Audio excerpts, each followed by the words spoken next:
Thank you very much. Well, good afternoon and welcome to Senate Government Affairs. And thank you everyone for joining us, those in person and on Zoom. If you are on Zoom, if you will please turn off your cameras and leave your microphones muted, we'll watch for you when we're on the bill that you're presenting. And will the secretary please call the roll? Vice Chair Ornshall, Here. Senator Gokachia, Senator Neal, Here. Senator Hansen, Here. Chair Dondero Loop.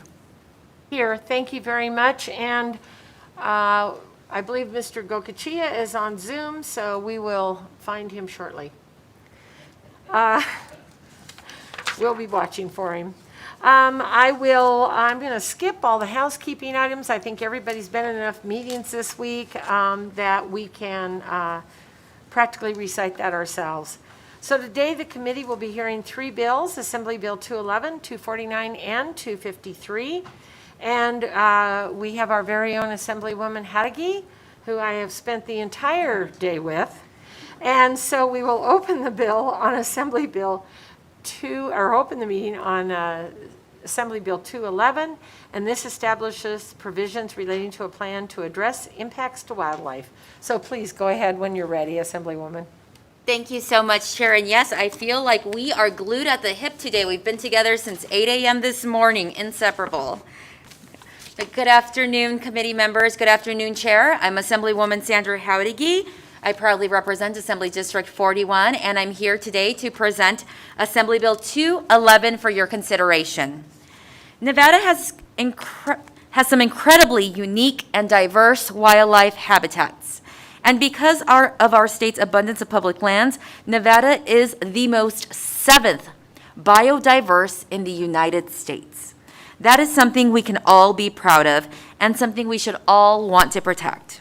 With the growing popularity of Nevada becoming a place to call home comes growth and development. Assembly Bill 211 amends land use planning statutes to require local governments to consider wildlife and wildlife habitat in their land development review process.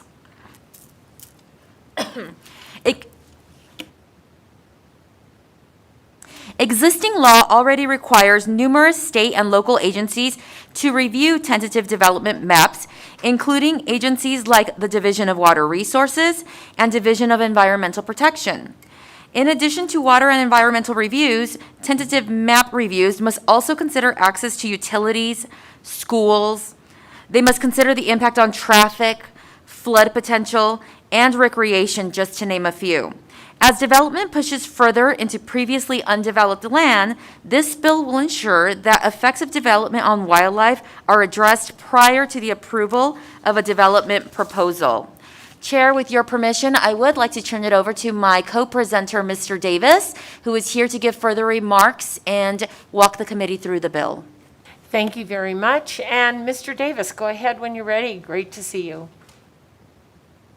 Thank you, Madam Chair, members of the committee. For the record, my name is Kyle Davis, and I appear today on behalf of the Nevada Conservation League. AB 211 is a priority bill of the Nevada Conservation Network, a coalition of 21 organizations from across the state that work on conservation issues. AB 211 is an attempt to bring more information to light for decision makers as our state continues to grow. AB 211 does not create a new permitting authority for the Nevada Department of Wildlife.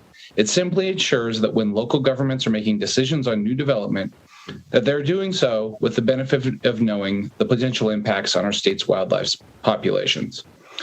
Assemblywoman Hargi has already done a good job of outlining the bill, so I just want to touch on a couple of points. We feel that it is appropriate that the developer pay a fee for the time that INDOW would take to review these maps. The bill as drafted did give fee authority to the department, but the provision was removed by amendment on the Assembly side due to concerns about costs. As a result, that's why you see the revised fiscal note on the bill that has been submitted by the Department of Wildlife. The context of this fiscal note is important to understand. INDOW's budget is largely composed of what are called sportsman's dollars, fees and taxes provided by hunters, anglers, and trappers. These are licensed dollars and associated federal taxes which come from a federal excise tax on firearms, ammunition, and fishing equipment. The licensed dollars leverage these federal funds on a 3-to-1 basis. Since the time of the Assembly Amendment, we've been able to find out more information about existing fee authority. Under NRS 271.335, a copy of the tentative map must be forwarded to the Division of Water Resources, the Division of Environmental Protection, and the Public Utilities Commission if the subdivision is subject to NRS 704.6672. Under NRS .704.6672, the Public Utilities Commission has the authority to charge a fee for the review of their map, not to exceed $200. And under NRS 278.3295, the State Environmental Commission has the authority to set fees by regulation for map review by the Division of Water Resources and the Division of Environmental Protection. These fees are outlined in NAC 278.490, and they are currently $400 for each tentative map, plus $3 for each building lot on the map. The amendment before you today would give the Department of Wildlife the same abilities as the Division of Water Resources and the Division of Environmental Protection. Setting of the amount of the fee would have to go through a public rulemaking process at the Board of Wildlife Commissioners and would ultimately be approved by the Legislative Commission. To be clear, this fee would only be assessed if the department reviews a map, so the provision in this bill that provides for an exception for a county with a multiple species habitat conservation program would still exist. They would not need to pay the fee if the department is not reviewing the map. This is a simple matter of fairness. State agencies provide a service to the developer by reviewing these maps. It should also be noted that absent this fee authority, map review at the Department of Wildlife would be funded by sportsmen's dollars, money that otherwise would be going to efforts like habitat restoration that benefit our state's wildlife. And that's what is happening now on a scattered basis when maps are provided to the department, although there is no provision to require it. Why should our state's sportsmen and women and our state's wildlife resources subsidize developers? We feel that this amendment presented today strikes the right balance as the authority for other state agencies. With that, I'd be happy to answer any questions. I'd again like to thank the Assemblywoman for bringing this bill forward, and thank you, Madam Chair, for your committee's consideration. Thank you, Mr. Davis. And Madam Chair, I do want to note that I have had some stakeholders reach out to me today to talk about the bill and the amendment we presented. But you know that we've gone from Ways and Joint Finance from 8 to 12, and then Commerce and Labor from 12 to right now. So I have not had the opportunity to reach back out to them. But I did text them and tell them that as soon as I freed up after my two bill presentations with this committee, that I would reach out to them. Okay, perfect. Thank you very much. So it seems pretty straightforward, though. It's just review of maps when property is purchased. Am I correct? Not when property is purchased, Madam Chair. It is when a developer is in the planning phases of a new development. Check. Thank you very much for that clarification.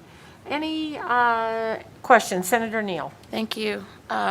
So with the amendment, and it's creating a fee or a new fee, does that trigger a 2/3? I believe, yes, Senator Neal, that would make this a 2/3 bill. Okay, thanks. Thank you very much. Any other questions? Senator Hansen, any questions? No. Yeah, of course, a million questions on this one. Kyle, nice to see you. Most of the time, we're doing a lot better nowadays than we used to on some bills. But this one, I've got some issues. I didn't, with the amendment, what's the estimated cost? I'm sorry, did I hear that? What are they, if I'm a developer and I want to do a subdivision, right now, I pay X amount of dollars, what do they have to pay to get this particular type of permit? Thank you, Madam Chair. Kyle Davis for the record, through you to Senator Hansen. The amendment provides that the Board of Wildlife Commissioners will go through a regulatory process to set the level of that fee. So it doesn't specify what that fee would be in the amendment. But what I have provided is some context for the other fees, the fees that that are paid to other state agencies that also review maps. And so currently the Public Utilities Commission would charge $200 if they were to review a map, and the Department of Conservation and Natural Resources would charge $400 plus $3 for every buildable lot that is included on that subdivision map. So that gives you some context of what you might be able to expect. The other thing you can do is take a look at the fiscal note that has been provided by the Department of Wildlife on this bill. And that gives you an idea of what they would expect in terms of the costs that they might incur, because the overall goal here is cost recovery. So it's not designed as a moneymaker. It's just designed to cover the costs to the department for reviewing those maps for the impacts to wildlife. Okay, other question. Does this give any kind of, as someone Howdy pointed out, Nevada has got incredible amounts of biodiversity, and there are 1,000 different species of lizards and snakes and scorpions and everything else out there, especially in like Clark County. Does this give any kind of like a veto ability? There's nothing that's going to block going forward. I mean, the desert tortoise issue's been kind of a disaster in a lot of respects. I'm just kind of worried that something similar, because there are so many unique species in Nevada, partially because of the isolated valleys, the limited genetic pools and stuff that create subspecies and so forth that are unique to the state. And I'm just kind of wondering, we open a giant can of worms here when we start essentially finding 20 million different species in every area, like they seem to do. Like in California, they had some kind of a fly or a gnat or something that stopped some projects. I'm just kind of worried we're opening up a can of worms here. Madam Chair, again, through you, Kyle Davis, for the record, through you to Senator Hansen. This absolutely does not create any regulatory authority for the Department of Wildlife. All it is an information-seeking exercise. So the Department of Wildlife would be charged with providing that information back to that planning commission or local government, depending on the county. But the ultimate decision-making authority still rests with that local government. So the local government will still be making the decision whether to move forward or whether to request any alterations from the developer based on the information that they have. But they still have the ultimate authority to approve or deny, or to make those decisions. All the Department of Wildlife would be doing would be providing information so that they can have that information when they make their decision. But it doesn't give the Department of Wildlife any regulatory authority, and it has nothing to do with any threatened or endangered species issues or anything like that. It's just an information gathering exercise. Okay, and last real quick question, timeframes. One problem, if you've ever been involved with the permitting process, is by the time you go through one agency, then another agency, or 6 months, a year out or more in so many cases. Has anybody done an analysis as to if this will add any significant time into the permitting process? Thank you, Madam Chair. Kyle Davis again for the record, through you to Senator Hansen. Under the provisions of the bill, what this does is it puts the Department of Wildlife under NRS 278.335, and that's an existing portion of law that requires the other agencies that I mentioned, the Department of Conservation and Natural Resources and the PUC, they have to provide that feedback back to that local government within 15 days upon receiving that map. So the Department of Wildlife will be held to that same standard. They would receive the map, and they would essentially have 15 days to respond and provide their feedback. So it is not designed to stretch things out. They would still be subject to the provisions of NRS 278.335, which does require a 15-day turnaround. Very good. Thank you, Madam Chair, for your indulgence. Thank you very much. Additional questions from the committee? I think we've lost Senator Gokachia for just a minute. So with that, Assemblywoman, if you don't have anything else to say, we'll go to broadcasting and see if we have anybody in the public out there. Thank you very much. All right, with that being said, I don't see anyone in the room, so we'll go to the phone lines. Broadcasting, do we have anybody in support? Thank you, Chair. If you would like to testify in support of AB 211, please press star 9 now to take your place in the queue.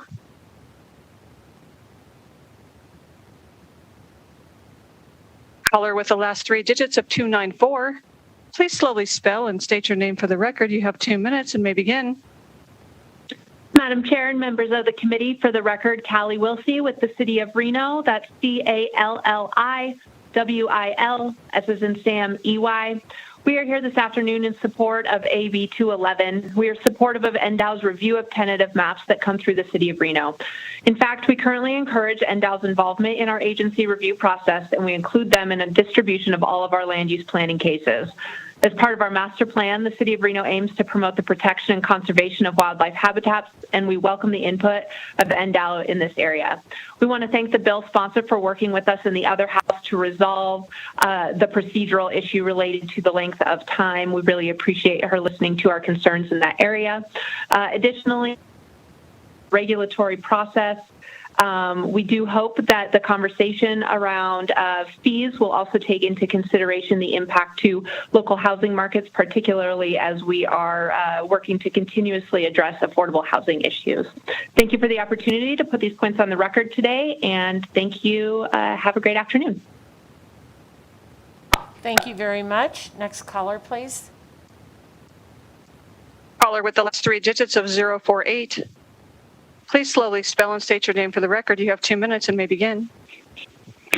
Good afternoon, Madam Chair and members of the committee. For the record, my name is Rachel, R-A-C-H-A-E-L, Hamby, H-A-M-B-Y, and I'm a senior policy analyst with Western Resource Advocates, a regional nonprofit with a Nevada office in Carson City, which works to protect the West's land, air, and water.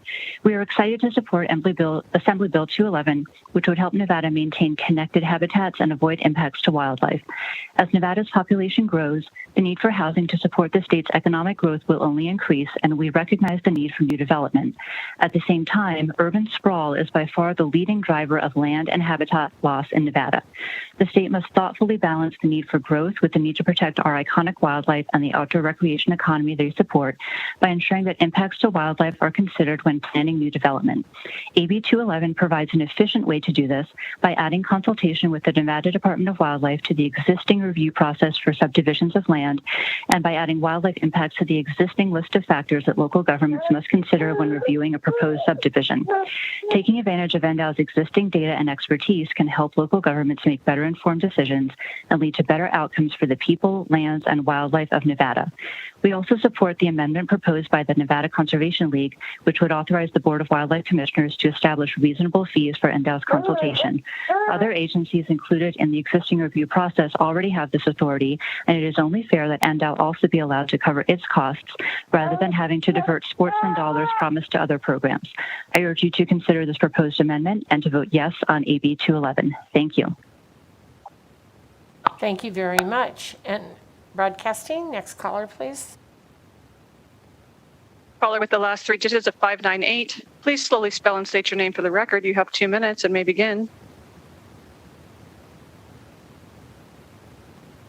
Caller with the last three digits of 598. Please press *6 now to unmute yourself.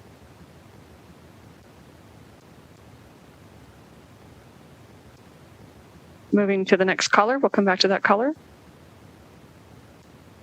Caller with the last three digits of 656.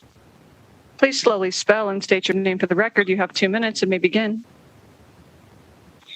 Good afternoon, Chairwoman, members of the committee. Will Pregman with Battle Worn Progress, W-I-L-L-P like Peter, R-E-G-M-A-N. Nevada's outdoors are home to numerous unique species of plants and wildlife. However, urban development can harm and displace wildlife habitats and disrupt migration corridors, as well as impacting the quality of air and water in the ecosystem. These impacts can be avoided or minimized with AB 211 to protect habitat and environmental quality for the benefit of wildlife and people alike. AB 211 requires developers to consult with the Department of Wildlife on their development plans with permitting authority, considering the potential impacts to wildlife and habitat when approving or denying the project. This would encourage developers to start avoiding impacts to wildlife and habitat to protect the open spaces that make our state special. We encourage your support for AB 211 and thank Assemblywoman Howdigi for bringing it forward and encourage your support. Thank you very much. Next caller, please. If you recently just joined us, we are currently in support of AB 211. If you would like to testify in support, please press *9 now to take your place in the queue.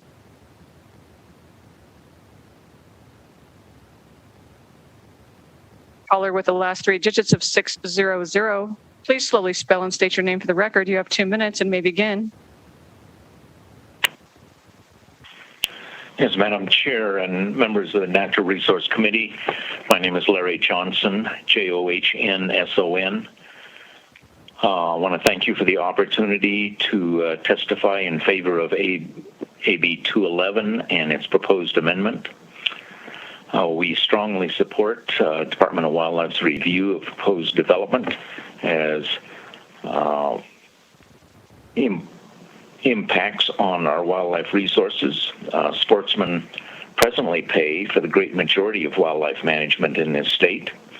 In addition to our licenses, tags, and special excise taxes, sportsmen raise tens of millions of dollars and volunteer tens of thousands of man-hours for wildlife enhancement. We are constantly reminded that our wildlife resources belong to all of the public, not just the sporting community. We're tired of sportsmen having to foot the bill, however, for all wildlife protection. Any permitting through governmental agencies involves fees, whether it is local, county, or state agencies. We just ask that developers pay their own way rather than being a further burden to sportsmen. We thank you for your consideration and urge your support of this bill and amendment. Thank you.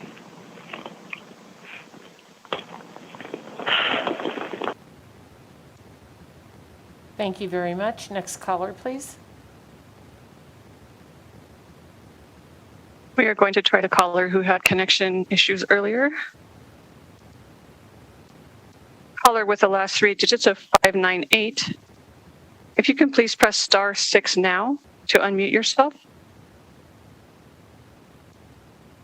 Hello, Madam Chairman.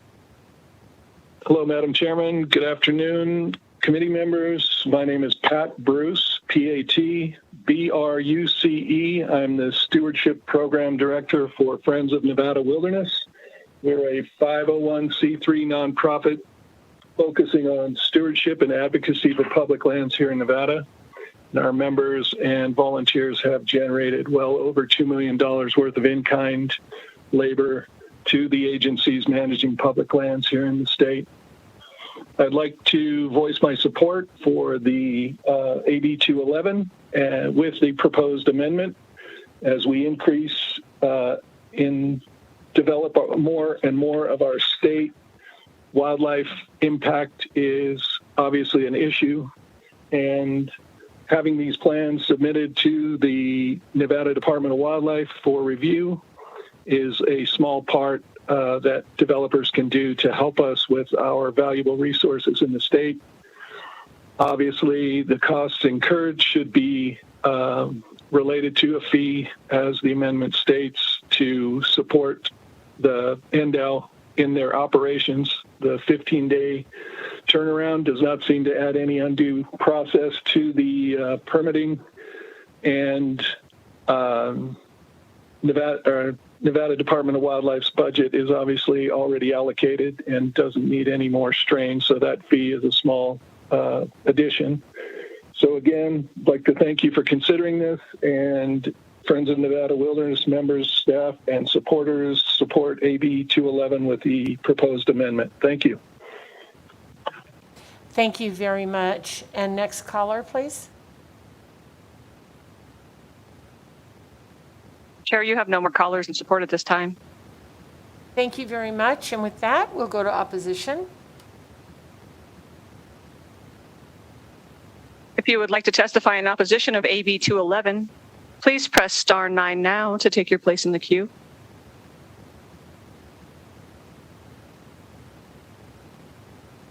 And if you would like to testify in opposition of AB 211, please press *9 now.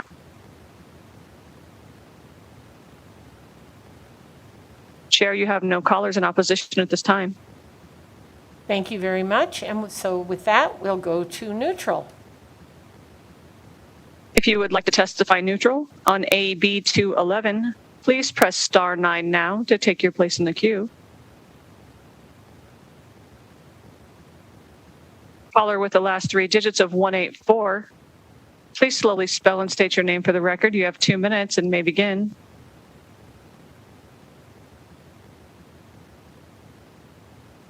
Thank you, Chair and committee members. Matt Walker, M-A-T-T-W-A-L-K-E-R, calling in neutral on behalf of the Southern Nevada Homebuilders on Assembly Bill 211. We'd like to extend our thanks to Assemblywoman Howdeggy for the opportunity to review the amendment prior to today's hearing and crafting the bill to create additional wildlife review and input on potential impacts of new development. The sponsor was careful to avoid duplicative review for areas that are already covered by a multiple species habitat conservation program. And in that vein, I'd like to thank Kyle Davis for the clarification on the record during today's hearing that new tentative maps that would otherwise be exempt from review by NDOW because of their location within areas covered by the Clark County or Pahrump Valley MSHCPs would be exempt from any fee adopted by NDOW to facilitate the review authorized by AB 211. I'd like to thank both Mr. Davis and Ms. Howdeggy for their diligent work on this bill and appreciate the committee's consideration of my comments. Thank you very much. Next caller, please. Caller with the last 3 digits of 229. Please slowly spell and state your name for the record. You have 2 minutes and may begin. Good afternoon, Chair and Committee. I'm Jamie Rodriguez. That's JamieRodriguez. I'm the Government Affairs Manager for Washoe County, and sorry to say that I'm here in neutral today on the bill. We are in support of reprint 1. NDOW does currently review subdivision maps in Washoe County, and we have absolutely no objection to that process being formalized in statute. However, we are now in neutral while we work to understand some of the impacts of the amendment. I do want to thank the bill sponsor for working with us on the other side to address our concerns. And as stated, she did state that we will be speaking following this hearing at some point here to discuss the amendment. The bill as originally drafted, we had some concerns with the conformity of timing for map review. Originally, it was 30 days. The bill in front of you now does align with the conformity of other reviewing agencies to be a time of 14 days. The second concern to the bill as originally drafted was a fee of up to $5,000 that NDOW could charge for that review. Currently in Washoe County, we are focused on addressing our lack of affordable housing. And when we look at the review costs for all agencies to review current subdivision maps, those totals usually average about $5,000. And so as originally drafted, that could potentially double those costs. And while I do absolutely appreciate that the amendment would only give the authority for NDOW to be able to create some cost recovery options, but we do have concerns. The cost shared by the proponents of a cost of $400, per map, and then the $3 per building is not what's charged for subdivision maps. The cost for the state for those maps is $100 per map, and then $1 per building. And so again, we do absolutely appreciate some cost recovery for the agency for the work that they have been doing and would continue to do through this bill. However, we do need some time to better understand the intent and idea from NDOW to better understand what that might be while we do, again, continue in Washoe County to focus on affordable housing. And as we know, these types of costs are always pushed down to the buyers. And so that's why we just want a little bit more time to understand and why we're not opposed, thinking that there's probably a road to get there, but do want to express those concerns. Thank you very much for your time this afternoon, and we look forward to continuing to work with the bill sponsor. Thank you. Thank you very much. I guess that's why we call it neutral. Okay, next caller, please. Caller with the last 3 digits of 560. Please slowly spell and state your name for the record. You have 2 minutes and may begin. Good afternoon, Chairwoman and Committee. My name is Alan Jenne, ALANJENNE, and I am the Habitat Division Administrator with the Nevada Department of Wildlife. The Department of Wildlife appreciates the intent of this bill and the proposed amendment and the opportunity to testify neutral on AB 211. The proposed amendment for fee authority is greatly appreciated by NDOW as we receive less than our less than 3% of our current budget from the state's general fund. Despite this, NDOW has a very active technical review program, and we currently review over 600 projects annually. Most of those are associated with National Environmental Policy Act projects spread across federal lands across the state. Despite this workload, the Department of Wildlife only has one full-time position dedicated to technical review, and all other involved personnel have other priorities and additional duties. Specifically to the technical review program and its funding to review subdivision maps, the review is funded by sportsman fees and federal grants through the Wildlife and Sport Fish Restoration Grant Program. The use of these sportsman and federal funds to review subdivision maps means that those funds are not available for more beneficial projects to improve conditions for Nevada's fish and wildlife species across the state. This all while mining and energy industries have been required by state statute to pay for NDOW's technical review of its projects for years. Additionally, we are of the understanding, and has been mentioned here today, that many other state agencies that are general funded agencies continue to receive fee support through this NRS for subdivision map review. In summary, the department appreciates the opportunity to provide comments, and again appreciates the proposed amendment. And thank you for the opportunity to provide comment. Thank you very much. Next caller, please. Caller with the last three digits of 010. Please slowly spell and state your name for the record. You have 2 minutes and may begin. Thanks. Good afternoon. This is Jake Tibbetts, Jaketibbitts. I'm the Natural Resource Manager for Eureka County, and I'm representing Eureka County. So, Madam Chair, members of the committee, thanks for the opportunity today. Eureka County is neutral on AB 211 today, very similar to the way that Ms. Rodriguez outlined for Washoe County. As she noted, we received the amendment earlier today, and we've just not had the time to work and have the necessary discussions with the sponsor and our decision makers here. We do note that we were opposed to the original bill, and we thank the sponsor for working with us to amend it. We do support AB 211 in its first reprint form.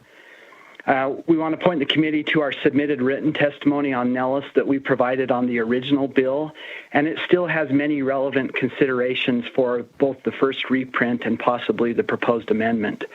Also want to address a couple things that were stated earlier. Previously it was stated that NRS 278.3295 allows the State Environmental Commission to develop fee regulations for the Division of Environmental Protection and the Division of Water Resources. But if you look at that statute, there's actually no authority in that statute for the Division of Water Resources. So that fee authority through those regulations is only through the Department of Environmental Protection.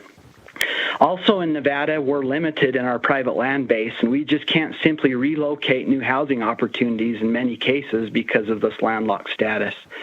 So it is a bit disingenuous to put this constraint that we all have back on developers as if it's their fault.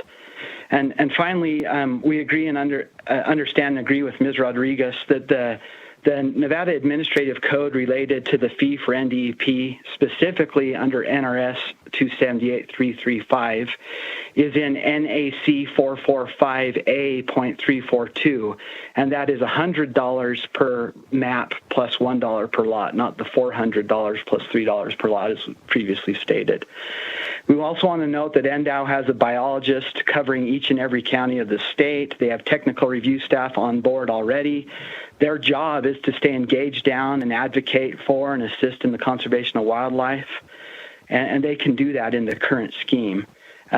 With the housing shortages we currently have, and these developers just pass the costs on down, so any fees will continue to go through and further exacerbate increased costs we're seeing on housing and development.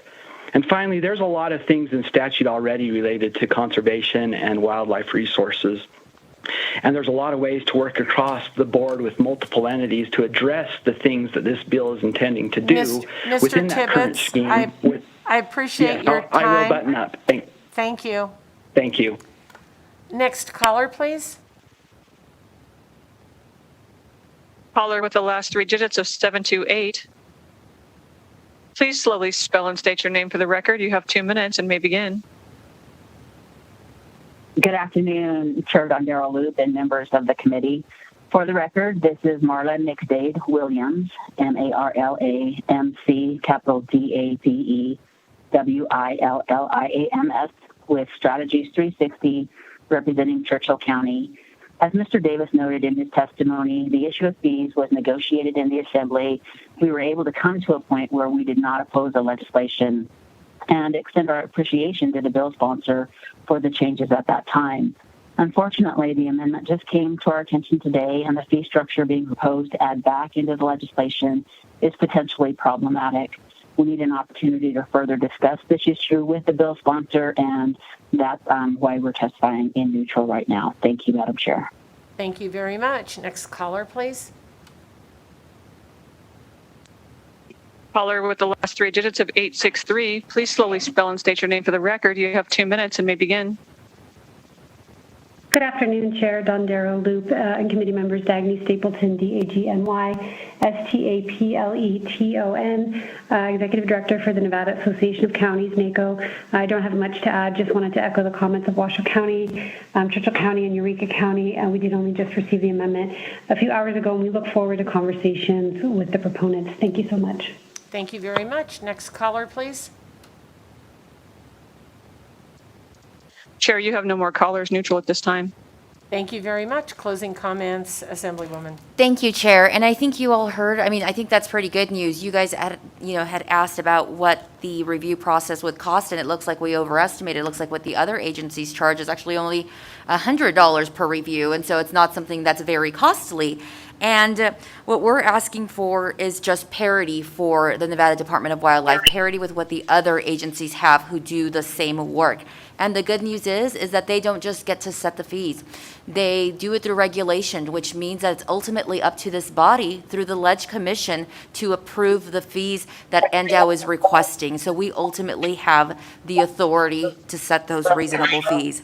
I urge your support for AB 211. I think this is great legislation that will allow us to continue development in a way that protects our natural environment and the wildlife that makes the Silver State so unique. Thank you, Madam Chair. And we thank you for being here today. And with that, don't go far because we will close the hearing on 211 and we will open the hearing on Assembly Bill 249.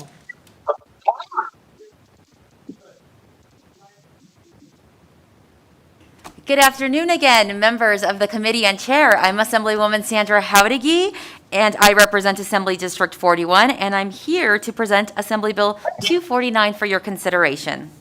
In 2019, I worked on a bill with the same people who are with me here today. Our mission in 2019 was creating a safer work environment on construction sites. We were successful in passing Assembly Bill 290, which created the OSHA registry to help combat the growing problem of fraudulent OSHA cards. We are here before the same committee again, tackling a new and growing problem on construction sites, a less tangible problem: heat exhaustion and heat stroke. Those in the construction industry are uniquely susceptible to heat-related injuries. The work comes with inherent risks, which are amplified by exposure to direct sunlight during the hottest months of the year.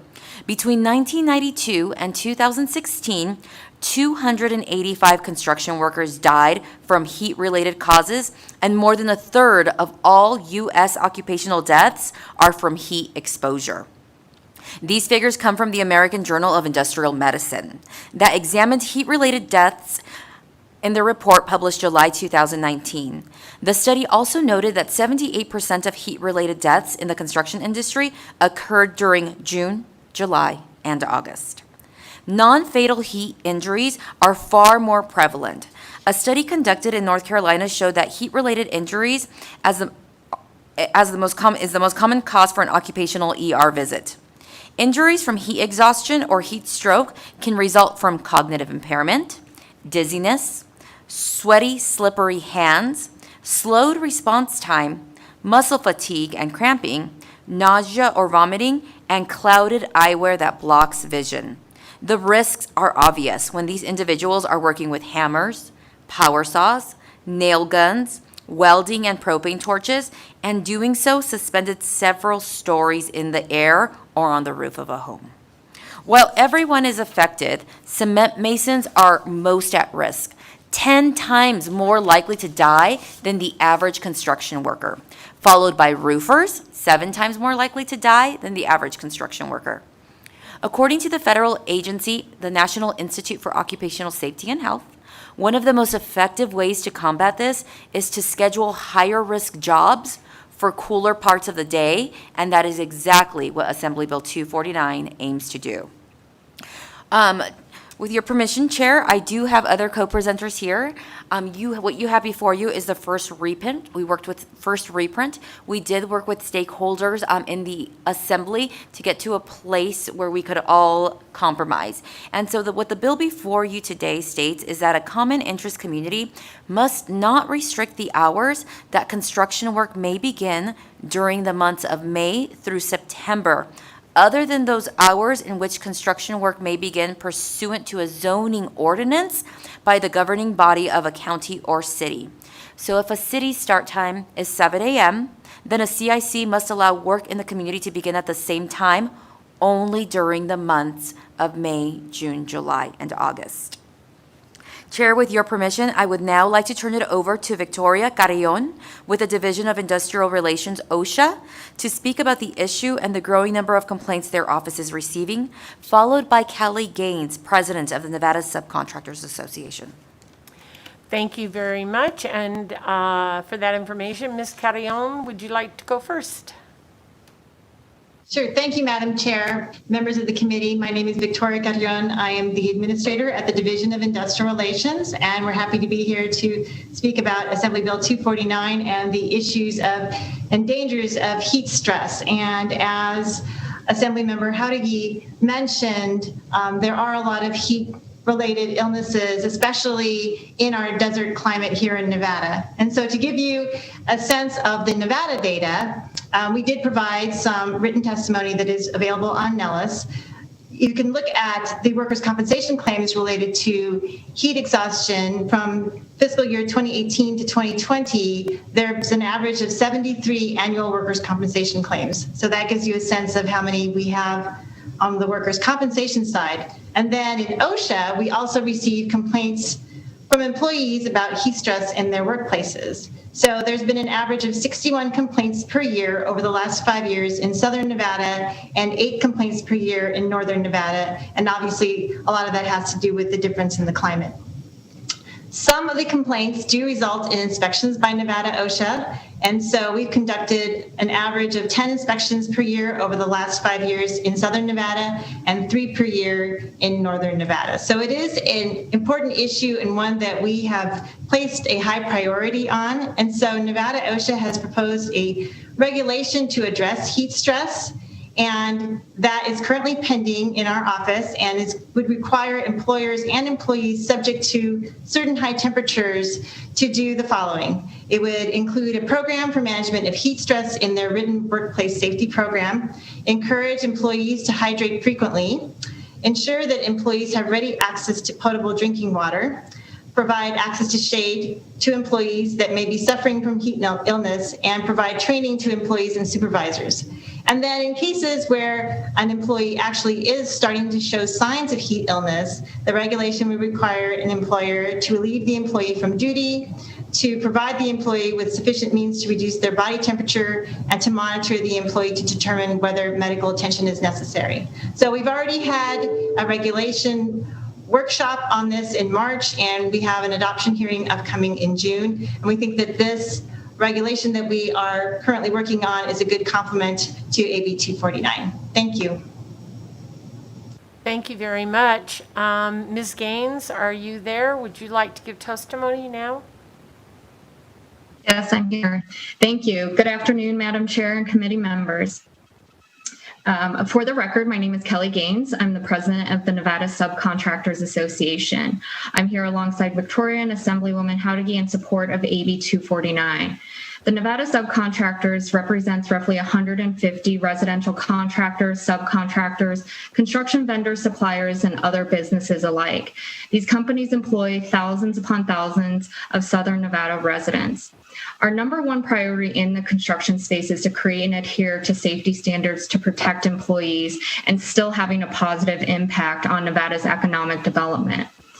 The current restrictions on construction start times exposes workers to extreme heat during Southern Nevada's summer months and inability to complete full workdays. Coming off a year of great job loss and high unemployment and closed businesses, construction remains steadfast with job availability. However, we're coming into the summer months where existing employees and new entering the workforce will not be able to work full time and provide fully for their households.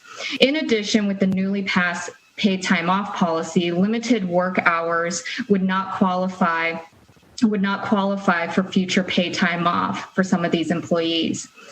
These employers are not forcing their employees to work in these extreme summer heats. However, if the employee is needing the time for financial regularity, it may put them into they may put themselves into heat stress situations that cause a safety hazard for themselves.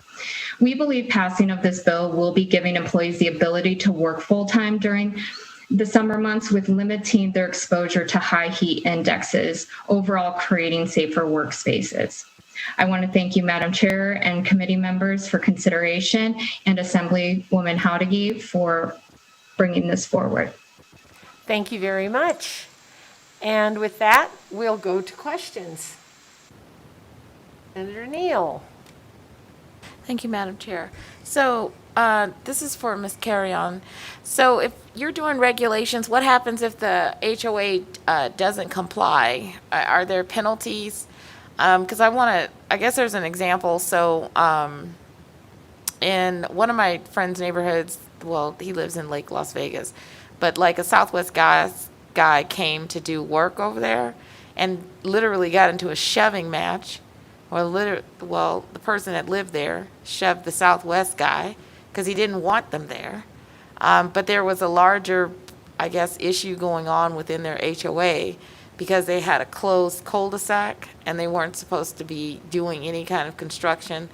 And so it just turned into this big heated drama fight.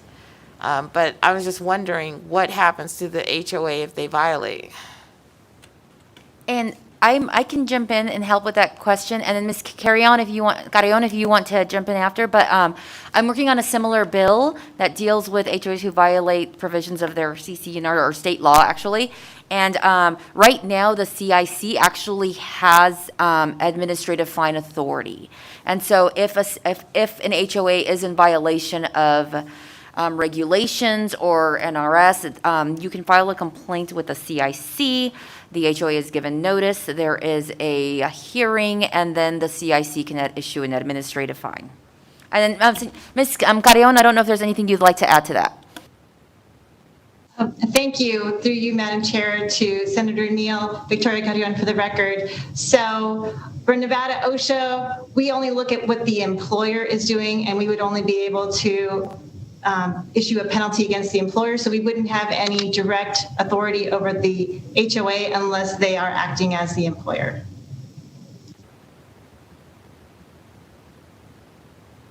Thank you. Other questions? Vice Chair Ornshall. Thank you very much, Chair. And I think my question might be for Ms. Carrion, but the language of the bill, Administrator Carrion, is, if the governing body of a county or city in which a common interest community is located adopts an ordinance restricting hours of construction, do you know, have any, as of now, adopted such ordinances trying to, restrict construction during certain times during the hot summer months?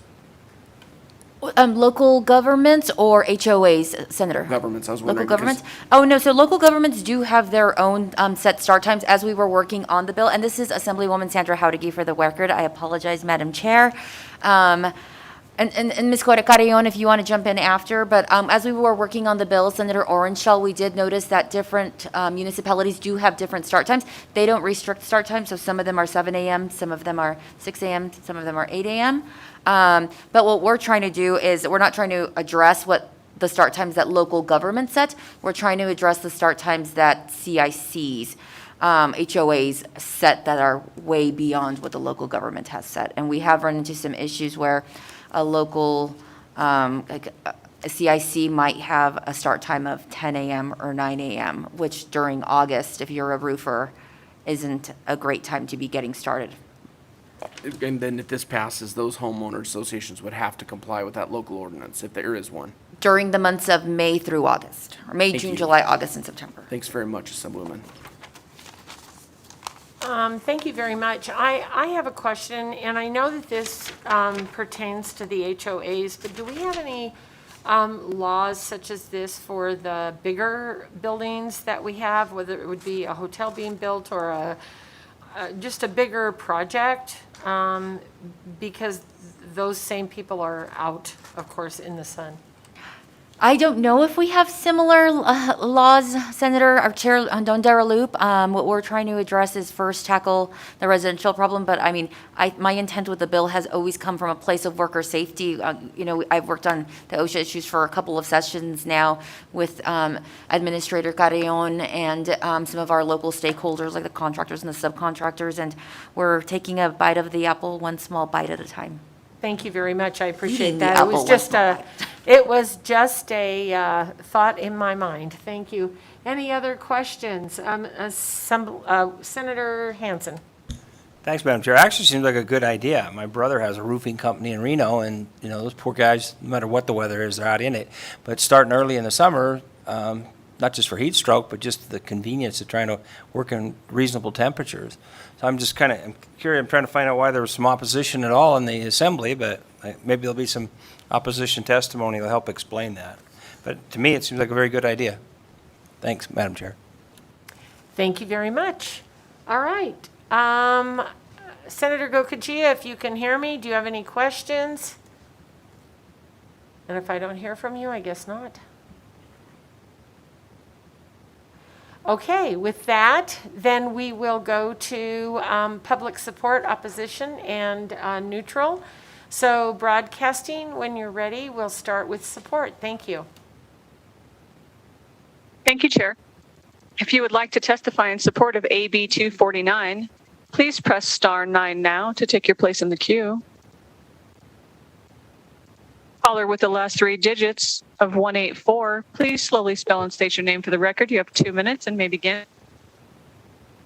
Good afternoon, Chair Dondera Loop and committee members. My name is Matt Walker, MattWalker, testifying in support on behalf of the Southern Nevada Homebuilders Association. I would like to thank the NSA and Assemblywoman Howdy for their coordination and outreach on this effort. It's a great bill for worker safety. It's a great bill for business, and we urge your support. Thank you.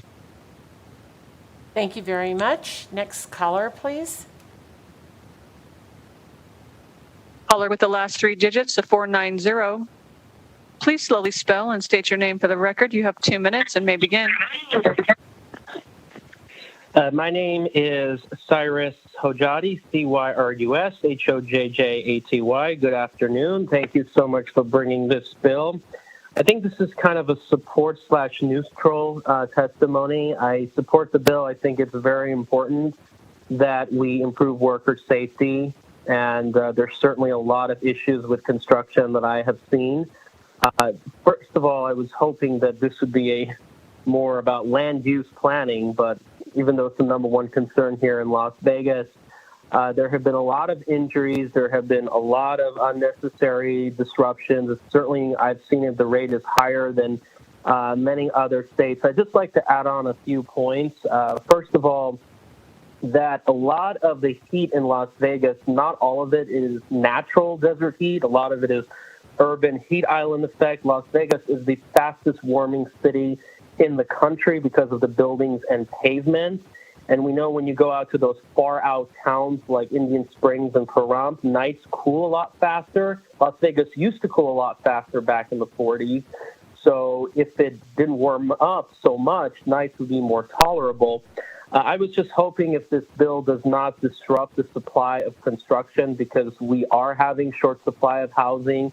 And I was hoping also that this bill would address 3D printing construction or manufactured units that is currently being set up as delivered as a way to set up new units that would reduce cost and labor dramatically. But other than that, thank you guys so much, and I will yield my time. Thank you very much. Next caller, please. If you recently just joined us, we are currently in support of AB 249. To testify in support, please press star 9 now to take your place in the queue.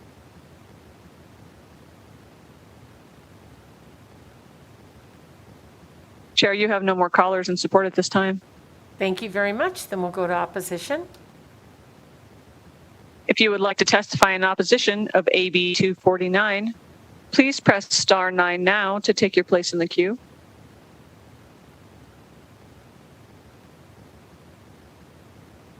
Chair, you have no callers in opposition at this time.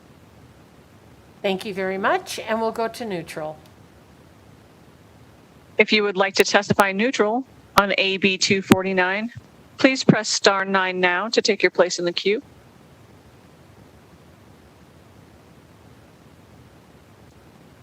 Chair, you have no callers neutral at this time. Thank you very much. And with that, we'll go back to Assemblywoman Hadagi. Thank you, Chair, and I'll keep this brief because I know it's been a long day for many of us, but summer's often the peak construction season, especially with it being the busiest season in the housing market.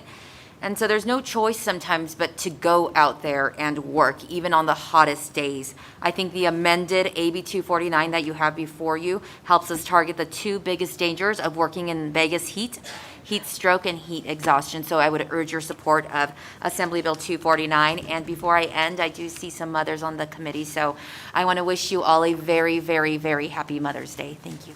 Thank you so much for your kind words, and I really think that you should just sit in the audience so you can finish your day with me. Right. Have a nice weekend, Assemblywoman. Thank you very much. With that, we'll close the bill, the hearing on Assembly Bill 249, and we will open the hearing on Assembly Bill 253 and welcome Assemblywoman Considine to our table.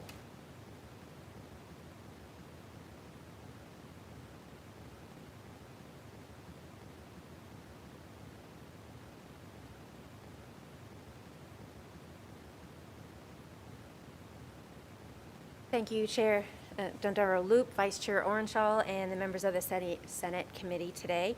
For the record, my name is Venetia Considine, and I have the luck of representing District 18. I am here to present AB 253, first reprint, which concerns public bodies and virtual meetings. I will be joined today by my co-presenter, Rosalie Bordelove, who is Chief Deputy Attorney General in charge of Boards and Open Government Division in the Attorney General's office. She will be presenting the bill and also the amendment, which I hope you have. It's available on Nellis and should have been sent to each of you today. Just as a quick background, this bill sort of began due to the pandemic. The pandemic sort of made all of us learn virtual communications, and it also made virtual communications more accessible to folks. So what this bill does is extends the options for virtual meetings to go beyond the emergency order. This is an option for public bodies if they choose to use virtual meetings or incorporate it into any public meeting that they have. After the assembly hearing, we did work with stakeholders, so that's why we have the amendment. We hope that we met all of their issues, and Ms. Bordelove will go over that, and with the board's permission, I'd like to kick it to Ms. Bordelove. Ms. Bordelove, welcome. Please go ahead when you're ready. Good afternoon, Madam Chair. Thank you, and committee members. Thank you for having me here this afternoon. The boards, again, I'm Rosalie Bordelove, and the Boards and Open Government Division with the Attorney General's Office houses the Open Meeting Law Enforcement Unit, which is why we're often working with it every day. and have worked hard on this bill here. Prior to the COVID-19 pandemic, public bodies in Nevada were required to always have a physical location for their meetings under Nevada's open meeting law, or OML. The governor's emergency directives have allowed public bodies to hold completely virtual meetings during the pandemic, which has actually increased participation from the public for many of them. It has also allowed technology to evolve, so these meetings are able to function a lot better than perhaps they would have been able to do prior to this pandemic. This bill is intended to provide a permanent avenue for public bodies to hold entirely virtual meetings. The proposed changes to the law would not ever require a public body to hold a virtual meeting, but it would be optional. It would provide the option, along with certain requirements if a virtual meeting is held, to ensure that public participation is protected. Sections 1 and 2 of the bill require public bodies to provide either a physical location or an electronic means for public to attend and participate in public meetings. In addition, they require that the means for attending the meeting and requesting supporting material be included on the public notice agenda. And the Section 2 also removes the requirement that a physical copy of an agenda be posted at 3 separate prominent places within the jurisdiction of the public body, but requires that the public body designate a location as its principal office and post its notice there, which would also provide a little bit more consistency than we've had in the past with regards to where public bodies choose to post their notices. Section 3 adds additional requirements to the conduct of a virtual meeting, including live or recorded public comment, but removes the requirement of a physical location so long as there is that virtual option available. However, if there isn't those extra requirements met for a virtual option, the physical location would still be required. Section 5 clarifies, it is a change to the law not regarding the virtual meeting. It's regarding the privilege that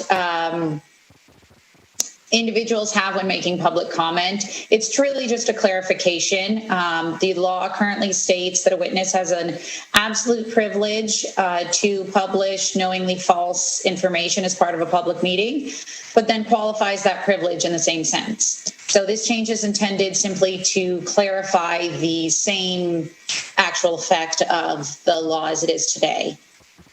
Section 6 also amends the Administrative Procedures Act, or NRS 233B, to remove the requirement that a physical copy of the notice and text of proposed administrative regulations be placed with a library in every county of the state, but it adds a requirement that the agency provide a copy to any person who requests it.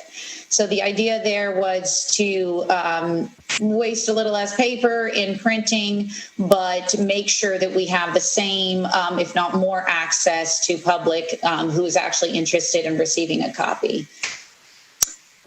We also have the proposed amendment that you may have seen today. It's a product of working with stakeholders to resolve concerns regarding any of the bill's language. We've tried to see if we can come to something, language that really would work with everyone. Today's amendment proposes removing changes to the definition of a subcommittee and returning the language to that which is in the existing law. That definition was added in 2019. The amendment also adds language clarifying the requirement that a public body reasonably ensure that an individual with an item on the agenda is able to attend and participate. In addition, there is an exception added for public bodies comprised entirely of elected officials. Those bodies will still have to offer a physical location to the public. So it's an exception to the virtual meeting option. And lastly, the amendment adds an effective date for the bill. The current governor's directive that suspends the physical location requirement is set to expire on May 31st. So we're looking to have a smooth transition from the governor's directives to the laws in this bill. And I'm available for any questions you may have. Thank you very much. With that, we will go to questions. Senator Neal. Thank you, Madam Chair. So on Section 3, which is similar to Section 3 in the bill, I'm looking at the amendment. Have you guys considered, now that we're pretty much going kind of a hybrid, closed captioning, mandating that there's closed captioning? Like even at the legislature, like we're on YouTube, but we're not closed captioned. And I think that, we've left out some communities who probably need to be able to read what is being said versus being able to hear it. Thank you for the question through the chair to Senator Neal. Venetia Considine, for the record, I'm going to ask my co-presenter to reply to that. Thank you. Ms. Bordalove, go ahead when you're ready. Thank you. Closed captioning is something perhaps that could be added in the future. I think right now, I'm not sure the technology is entirely there to add that as a requirement. I know with physical meetings, that's not something that's usually required or offered. I worry that a lot of our smaller public bodies, there are many public bodies that at times are just a subcommittee of some other smaller public body, that offering the closed captioning may be an expense that could be go beyond a lot of their means. I don't know that the technology is there yet for computers to be able to provide it very easily, although I'm not well versed on that technology, but it is possible that in a couple of years that technology will be very available, and that's a requirement we could look to add then. And then, Madam Chair, a quick follow-up. So, and then you also mentioned in your testimony about placing notices at public libraries, which that's been the standard practice. But in certain communities in the South, specifically, so in part of my district, there is no library, right? The nearest library may be 5 miles away. And like, for example, in East Las Vegas, they just recently got their library. And so when we talk about public library and other spaces, maybe other ways that community can actually get notices, I think that library is fine, but I think thinking about the expansion of that is super, super important. Just because they don't all go to the library, or there is no library in their vicinity for them to even get the notice. Or what I have noticed, typically when you go to the bulletin board, like in West Las Vegas Library, it's like a million things on the bulletin board. You see the public one, but you also see I'm selling the books, the laptop, I lost a sweater, all on there too. And so there is no clear designation of that this is set apart so that individuals go and identify it and find it, right? So like when you go to circulation or you go to the desk or you go to the computer lab, more than likely there are more people who would access the notice in multiple places in a library, because typically the folks who are using the library computer lab don't have a computer at home. So that represents the digital divide, right? And so those individuals having it in multiple places within the library where individuals who actually use services, I think is appropriate, because they're going to identify it because it's in the circumference of where they're actually using the service, right? Like if I'm gonna go renew my library card, I'm going to the front desk, but I'm not checking out the bulletin board. I mean, it's rare that people do that, but if we're talking about access is about putting it in places where people will actually see it, even if it's just a note. If you're interested in any kind of public meeting, go check out the bulletin board, right? Thank you for the question statement through the chair to Senator Neal.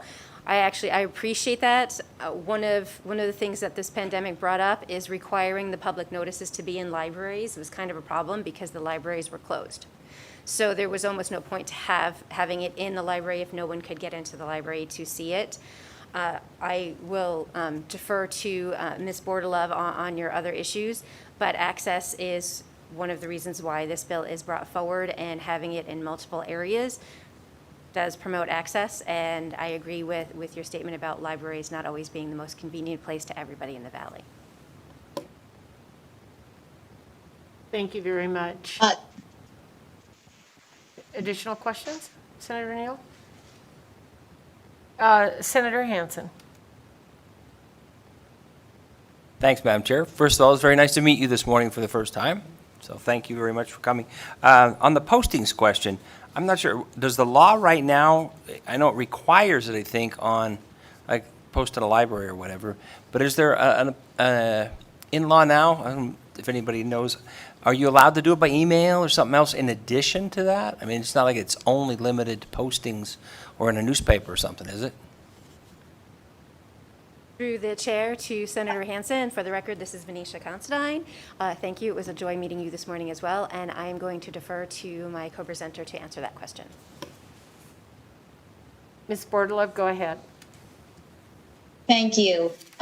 So currently in the law, the requirement is to post at the principal office of the public body or the location of the meeting, plus 3 additional physical locations, and post online on the public body's website if they maintain it, as well as Nevada's notice website. If requesters have requested a copy of the agenda, they can have a standing request as well. And if they request by email, that can be delivered to them by email. I don't think a public body is required to email it. If the request is emailed, they are required to mail it. If the request, though, I have yet to find a public body that doesn't email if that's the request, because that's much easier for them to do. So in addition, they are always permitted to send it by email to anyone who asks. They're required to send it to anyone who asks in general, and keep a list for someone can make a standing request for up to 6 months to receive agendas of every meeting, and they just need to renew that request every 6 months. Okay, thank you. I have to admit, I have an issue with the bill with the idea of Zoom meetings, because frankly, while I understand it during the COVID thing, I've also noticed that it's very convenient to, as an elected official, to kind of like skip out on meetings, Pete, but I won't bring up any names or anything like that. But in all seriousness, I do get a little worried that, you know, when I have any issues with public bodies, it's nice to know that all the members are supposed to be in one location during a meeting and I can talk to them all face to face. The whole Zoom concept, it makes me uncomfortable.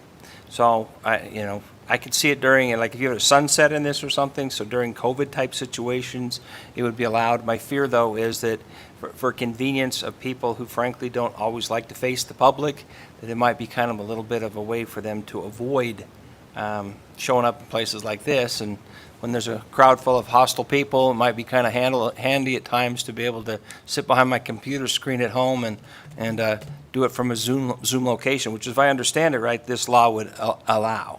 Am I reading that correctly? Thank you for the question. Through the chair to Senator Hansen, this is Venetia Considine for the record. I thought that was the law as well, but getting into this bill, the law as it is, and I will defer to my co-presenter to clarify this, is that you must have a public location. That is the extent of the law, not that everyone must show up. But I will defer to my co-presenter to elaborate. Well, so no, I read that. That is in the law. You have to have a public location, but the elected person or whoever's serving on the board, does that person, my understanding is, if this passes, that they can participate, the elected or appointed official can still meet the requirements of the open meeting law, but not literally physically be in the physical location that is still required under this law. Is that my understanding correct? Thank you, Senator Hansen. I can answer that one. The law does not require that members of the public body attend in person. The current law does not require it. Members of the public body are permitted to attend virtually or in person. All that is required under the law as it stands today is that there be a physical location where members of the public can attend and can participate to the same level as members of the public body. So if members of the public body are simply attending via telephone, there needs to be a meeting location where there is a phone on speaker conferenced in and the public can make public comment and can listen to the same level as other members. So this law would not change that. What it would allow is for when a virtual meeting is being held, instead of a physical location, they can provide that electronic format to the public. But the law as it stands today does not require physical attendance by members of the public body. I was not aware of that. Thank you. That's an interesting point. I always thought they had to be physically at a point. So right now they can still, and well, that's true. I've seen them call in conference calls, but that seems to be an unusual exception. But I don't know. Guess I have to do a little more homework on that, because my concern is that I want people on boards or whatever to be at the physical location that you're describing, unless there's some pretty reasonable practical things that would preclude them from doing that. So thank you, Madam Chair. Thank you very much. And before we go to Vice Chair Orenshaw, Ms. Clarkson, would you clarify that within this body, not just in general, but for the legislature? For the record, this is Heidi Clarkson with the Legislative Council Bureau. 2 points. One, the legislature is not subject to the open meeting law, regardless of whether the circumstances are in a pandemic or not. So this bill does not impact the requirements for the legislature to hold meetings, again, because the legislature is not subject to the open meeting law. Under the existing provisions of the open meeting law, just to clarify, there is existing authority under normal circumstances for a meeting for members to participate through teleconference or video conference. So that is already an existing law.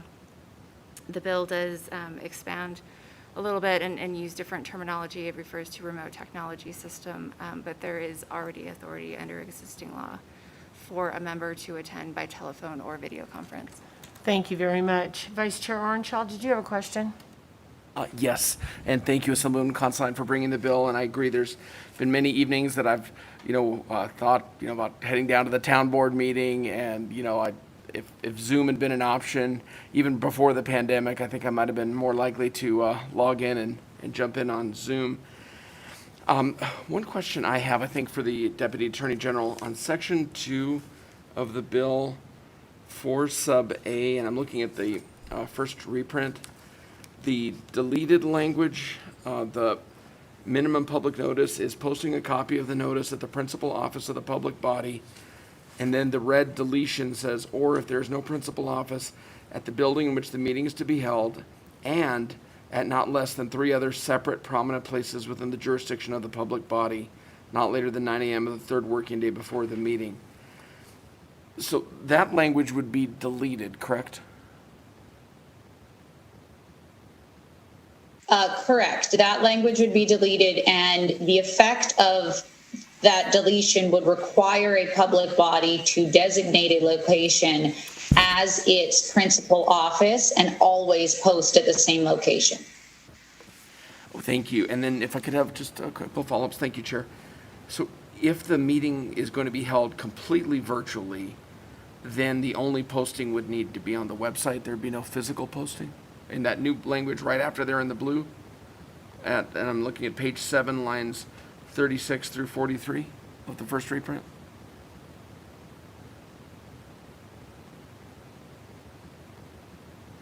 Let me just scroll to where you have there real quick. So actually, the clarification in that language is because under the prior law, the public bodies have always been required to post to their website if they maintain one, as well as Nevada's notice website. However, Nevada's notice website doesn't actually have the ability to host a document. So if a public body does not maintain its own website, it can't actually post to Nevada's notice website. So there's an exception in the law that allows for those public bodies to not post to Nevada's notice website due to technical difficulties of Nevada's notice website. And that's been our interpretation. When they don't have a way to host the document, the agenda doesn't end up on the website because Nevada's notice website doesn't have the ability.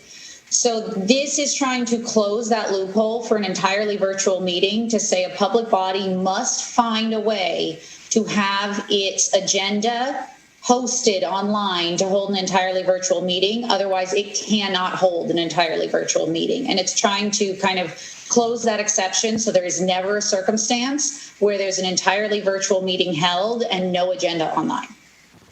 Oh, thank you very much for the answer. I think the only thing that maybe causes me just a little concern is I know it's old-fashioned to have the posting of the 3 notices at some prominent place, but it just seems like there have been times where I've seen one at the grocery store and I'm like, oh, I didn't realize that zoning change was up at the town board. I didn't realize that. And I know that things are getting more digital and everyone's online now, and there probably aren't too many people like me who still like to see those posted notices.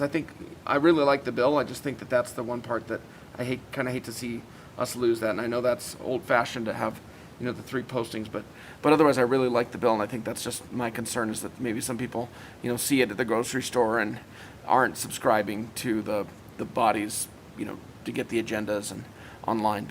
But thank you. I appreciate the bill. Thank you, Assemblywoman. Thank you, Attorney General.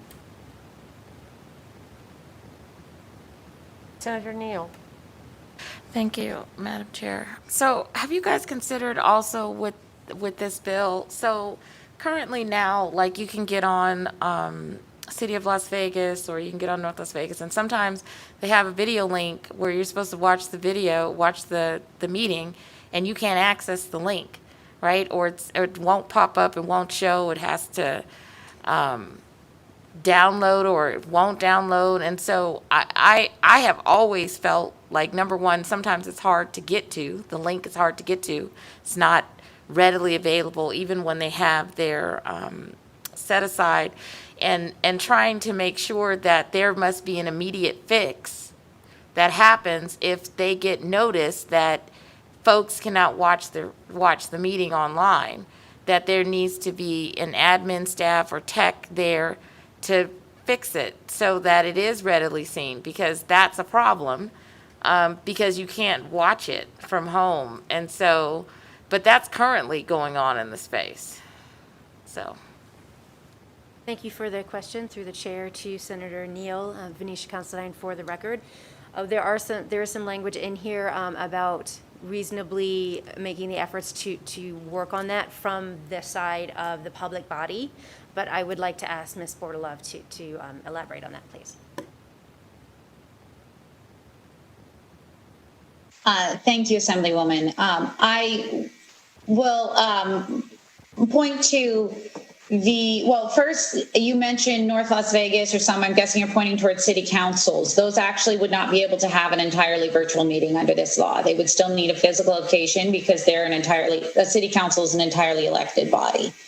However, I will still note that for bodies that are doing an entirely virtual, if they received notice that the public was not able to view, they would be required to pause their meeting to recess until they can fix the issue.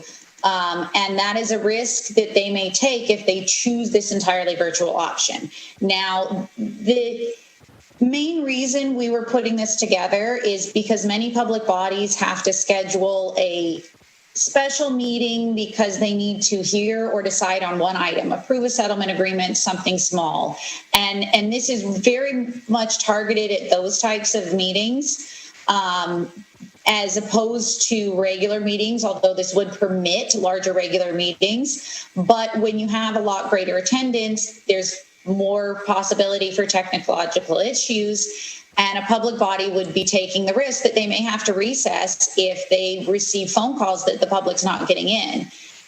Because if on the broader sense, their live stream isn't working, then they would be in violation if they're continuing the meeting. Now, if they do offer a physical location for the public to attend and participate, they will have met the minimum requirements under a physical meeting, which would be under the law as it even stands today. They could meet that requirement, and just we hope that they would still offer virtual options just because the technology is there today, and we'd love to see both. But this is creating kind of just that option, and public bodies do need to pay attention and make sure that their live stream is working. So, yeah, I just wanted to clarify, it wasn't about the city councils going completely virtual. They currently have a video or live stream now. And sometimes you can't get to the meeting, or old people can't get to the meeting, and you cannot see it. And so I wanted to know if in the bill it could address, what you just said, the immediate remedy or reasonable time to fix it. But I feel like that's an infringement upon citizens to not be able to see it, because older people, they're not just trying to get up and go to meetings. A lot of old people do, but a lot of old people are disabled. They don't want to walk the distance between the parking lots, so they end up watching the virtual version, which currently is in play. So I'm completely clear about the elected officials not being completely virtual. But I was literally talking about what's currently going on now with the hybrid live streaming that's been going on for a while, and making sure that everyone has access, and putting that into statute, that you must make sure that that access is always readily available. So, because not Clark County has Channel 4, but not everybody has that. Thank you. Go ahead. Okay, thank you. At this point, we do not have a requirement that there be virtual options. I would love to see public bodies always have a virtual option, but a lot of the smaller public bodies, that's just not something feasible. And so they will be going back to entirely physical meetings, and I don't think technology is quite there to the point to be able to require every single public body in Nevada to have it. I really would like to see as many public bodies as are able to continue to have these hybrid meetings. But since this law applies to every public body, many of which are small, we're talking some rural town boards, I don't think we're there yet to the point to be able to require a hybrid model, to require both, because I think that would make meetings not feasible for some of these bodies. Thank you very much. All right, with that, I think that we have exhausted our questions. So with your permission, Assemblywoman, we'll go to support, opposition, and neutral. Broadcasting, when you're ready, we'll start with support. Thank you, Chair. If you would like to testify in support of AB 253, please press star 9 now to take your place in the queue. Caller with the last 3 digits of 888, please slowly spell and state your name for the record. You have 2 minutes and may begin. Thank you, Madam Chair, members of the Senate Committee on Government Affairs. My name is Vincent Guthrow. That's Vinson. Last name Guthrow, Gutreau. I serve as a Deputy Director for the Nevada Association of Counties, or NACO. We are in support of AB 253.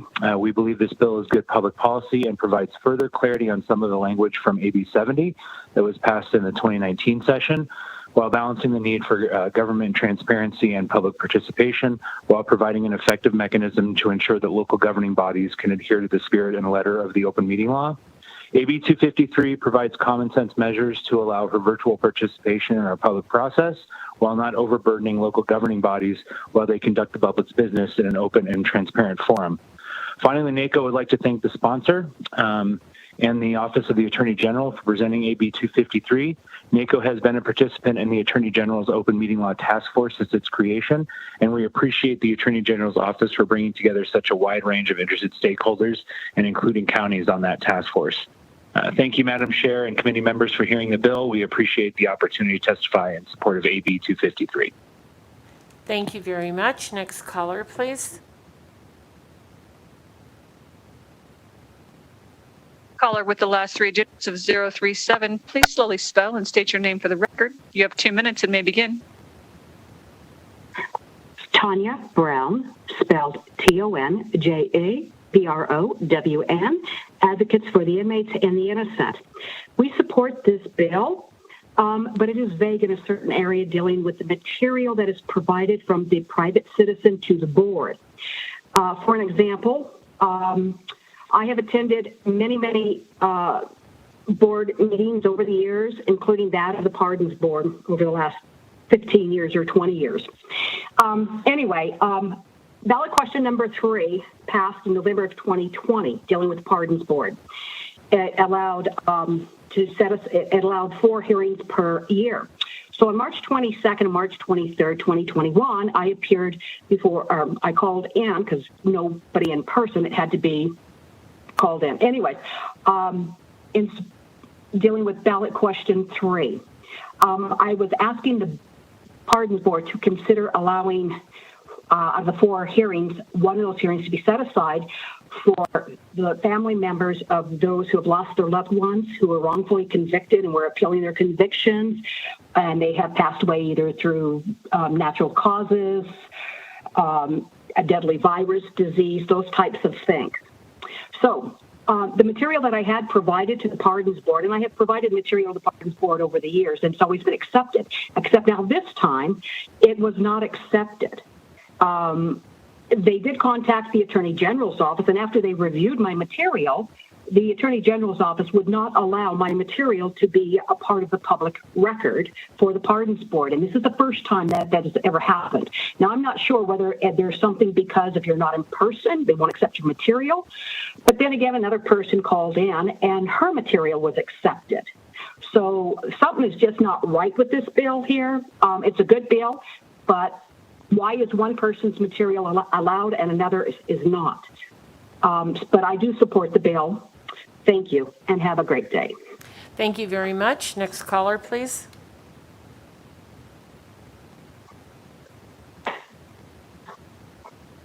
Caller with the last three digits of 556, please slowly spell and state your name for the record. You have 2 minutes and may begin. Anne Marie Grant, ANNEMARIE, My brother Thomas Purdy was one of 3 men asphyxiated to death by deputies at the Washoe County Jail.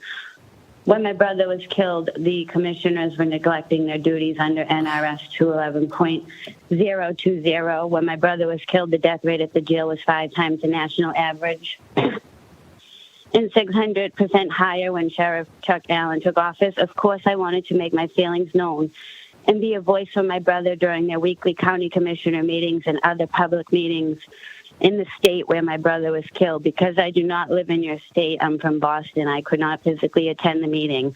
I would email my public comment to the county clerk, but they would acknowledge it, but they would not put it on the record. I filed an open meeting complaint, 70-plus pages long, which I submitted during the Assembly Judiciary meeting. The Washoe DA's response to the complaint was that I wasn't attending in person, and therefore they didn't have to put the substance of my remarks in the minutes. And sadly, the AG's office concurred. Fast forward 3 years later, they now conduct Zoom meetings, and it allows me to have a voice for my brother and address the shortcomings of the commissioners who oversee the sheriff's budget. They did start accepting email public comment and voicemail public comment, which they were playing in 2 chambers. Truth be told, only myself and my brother were the ones emailing and leaving a voicemail.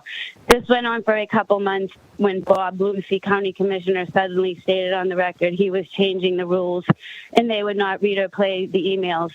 I fully believe it was an attempt to silence myself and my brother. Not only do remote meetings help me, but they will also allow and encourage more of your community members who perhaps wouldn't have participated in the meeting now to do so from their own home, whether it's because they are disabled, have a schedule conflict, no means of transportation, etc. Elected officials are supposed to be the voice of the people. No one wins when government business is conducted in the dark without opportunity for review.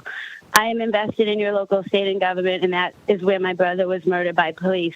While I think Nevada has some great open meeting laws, there is always room for improvement. I only wish it were mandatory language for remote access for all meetings. Thank you. Thank you very much. And next caller, please. If you recently just joined us, we are currently in support of AB 253. To testify in support, please press star 9 now to take your place in the queue. Caller with the last 3 digits of 342. Please slowly spell and state your name for the record. You have 2 minutes and may begin.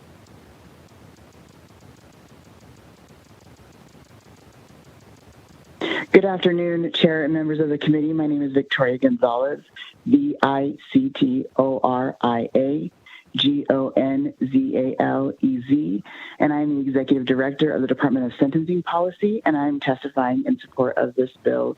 We are a small agency that supports the newly established Nevada Sentencing Commission and the executive branch, and we appreciate the work that has gone into this bill to help small agencies and public bodies like ours who have important work to do but have limited resources, and the ability for us to keep going in the way that we've been handling meetings the last year and still meet the needs of the public and fully vet important issues that are relevant and important to this state. We appreciate what this bill provides and want to again thank the sponsor and the work of Ms. Bordalov and what she's done to help and support our commission. And thank you very much for considering this bill. Thank you very much. Next caller, please.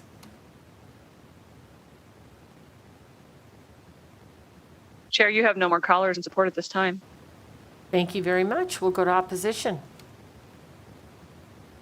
If you would like to testify in opposition of AB 253, please press star 9 now to take your place in the queue.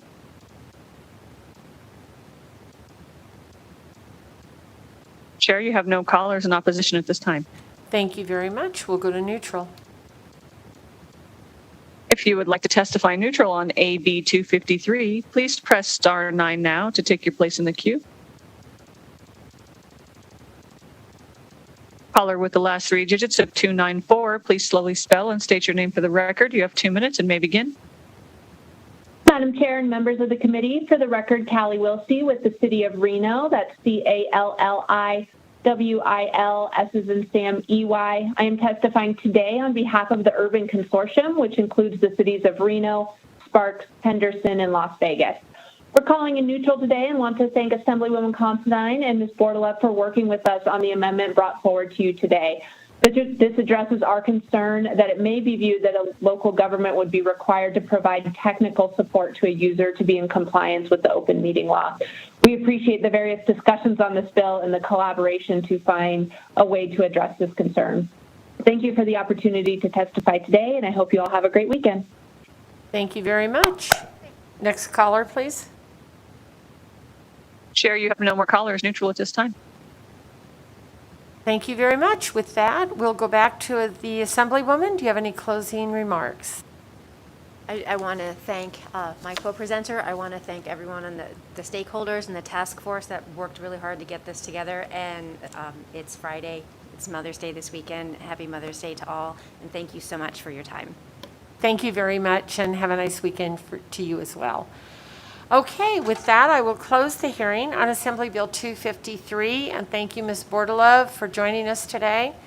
And with that, we have one agenda item, public comment, broadcasting, when you're ready.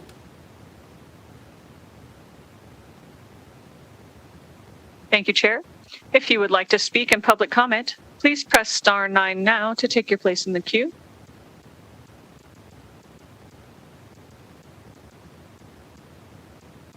Chair, you have no callers wishing to speak in public comment at this time. Oh, I'm sorry, Chair. Someone just popped up.